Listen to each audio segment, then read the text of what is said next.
Somos Cambados tirou de hemeroteca para criticar con dureza ao Partido Popular da Vila. A formación de Tino Cordal subiu ás súas redes sociais un vídeo onde mostra o cambio de criterio da formación de Luís Aragunde co asfaltado das estradas no porto de Tragove. Dende a formación do bipartito compararon ao líder dos populares cambadeses con Banquiña na película de Airbag. Nos o que estamos criticar é esa falta de coherencia por parte do líder da oposición a hora de digamos,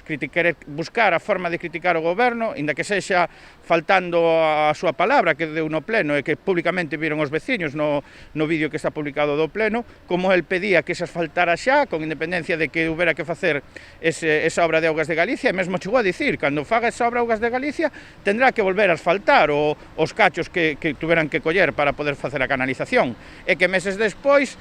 veña ahora con este conto. O asfaltado fíxose nunha zona que formará parte do proxecto da senda entre Cambados e Vilanova, unha obra que, segundo Somos Cambados, vai para longo prazo. Hai que iniciar o procedimento de expropiación para que unha vez que estén expropiados os veciños, inda que sexa por urxencia, pero hai que expropialos, pasen a ser de titularidade municipal e despois sexan cedidos á Xunta para que poida cometer esa obra, co cual, e unha vez que sexan cedidos á Xunta, licitala, co cual estamos falando de que ainda vai tardar bastante tempo. Dende Somos Cambados tamén defenden que o asfaltado quedou en perfectas condicións. Fixos unha capa máis grosa porque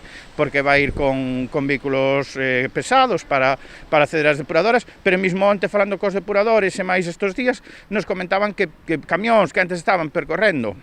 o vial interior de Tragove, digamos, por o carón das casas, agora xa están indo polas costas, están evitando, digamos, accesos por onde hai veciños que van andando, co cual é máis seguro tamén para o tráfico. O que estamos é desviando o tráfico pesado por outro vial. O proxecto da senda peonil atópase na actualidade no procedemento administrativo para analizar o expediente e a titularidade dos terreos. Todas as fases do proxecto poderían alargalo ata preto de 2 anos.